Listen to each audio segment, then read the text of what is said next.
Bonjour, vous êtes parent d'un enfant qui a un trouble du déficit de l'attention, TDAH ou soi-disant un TOP, un trouble de l'opposition avec provocation. Je vous donne les solutions. Une fois de plus, je vous donne des solutions dans l'extrait de l'émission que vous allez voir. J'explique que ne croyez pas les laboratoires pharmaceutiques et les médecins qui vous disent qu'il faut prescrire de la Ritaline et parce que votre enfant a quelque chose dans la tête qui fait qu'il est donc déficitaire au niveau de l'attention et qu'on n'y peut rien, il aurait un TDAH ou il aurait un TOP, trouble de l'opposition avec provocation. Ne vous laissez pas berner par toutes ces démarches commerciales qui ne règlent pas le vrai problème, à savoir, vous, le problème doit être éducatif. Il y a des réponses, les psychologues qui sont des psychopédagogues peuvent vous donner des solutions. J'en donne dans mon livre L'enfant et ses désirs insatiables. Vous allez voir un extrait dans l'émission. Il y a tout simplement des techniques éducatives pour se faire obéir. Donc, parents, comment se faire obéir? Eh bien, en suivant les conseils d'un spécialiste qui vous donnera les bonnes réponses à appliquer à votre enfant. Bonne journée. TDAH, je répète, trouble du déficit de l'attention. Ben, vous savez, dans mon bureau, je teste le déficit de l'attention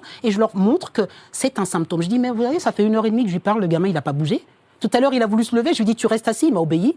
Il n'a pas de problème d'attention. Est-ce qu'il joue à la PlayStation ou au jeu là? Combien de temps il joue de suite? Rappelez-moi. Ah ben il joue 1 heure sans s'arrêter. Et vous dites qu'il a un déficit de l'attention, il joue 1 heure. Quand il fait ses devoirs, ça tient combien de temps? Ah ben non, là par contre, il se lève toutes les minutes. Ah bon? Donc finalement, quand je fais une tâche qui me plaît pas, j'ai un problème d'attention. Puis quand je fais une tâche qui me plaît, j'ai pas de problème d'attention. Je dis, madame, votre fils n'a pas un problème d'éducation, de trouble de déficit d'attention, il a un problème d'éducation. Et là, je donne les astuces. Et donc ça, j'en parle dans mon livre jaune. Je donne les astuces. Alors voilà, et voilà. Votre Dans ce livre-là, les enfants du désir. Mais comment les parents prennent ça? Parce que j'imagine que ça très mal prendre. Ah mais moi je les secoue, je les réveille, je suis pas là pour rigoler. Hein. Donc ils le prennent comme ils veulent. Je leur dis, il n'a pas de TDAH. Par contre, vous donnez les mauvaises réponses. Il y a dans ce guide des méthodes pour expliquer comment faire pour vous faire obéir. Parce que une fois j'en avais une dans mon bureau, elle me dit, mais je dis mais madame pourquoi vous le laissez faire dans mon bureau? J'arrivais pas à placer un truc. Il avait une balle, il disait cuic. Je dis ben s'il te plaît pose la balle, j'ai besoin de parler à ta maman. Cuic. Et elle est incapable de lui dire stop. Donc j'ai pris la balle, j'ai dit mais madame pourquoi vous prenez pas la balle?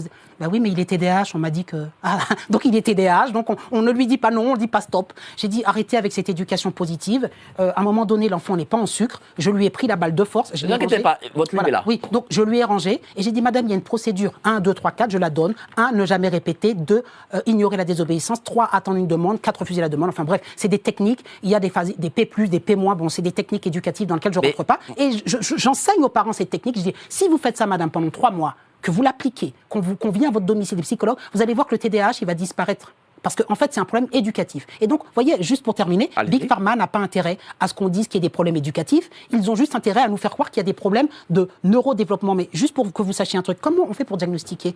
Vous croyez qu'on fait une prise de sang ou qu'on fait passer un IRM et qu'on dit, regardez, dans le cerveau, il y a la preuve qu'il est TDAH? Non, c'est pas là-dessus. Ce sont simplement sur des tests de QCM qu'on finit par dire, ben non, je crois que votre enfant, il est TDAH. Bien sûr. C'est-à-dire qu'on pose 20 questions, oui, non. Voilà. Et puis, au final, il est TDAH ou il est HPI, ou il est HPE. C'est du bidon.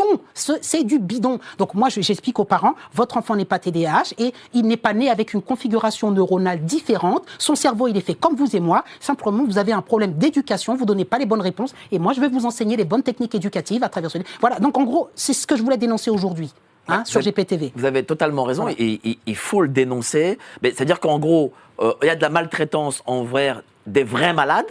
Voilà. Ah, oui. Et il y a de la maltraitance aussi on invente des pathologies. On invente des pathologies. Voilà. C'est ça.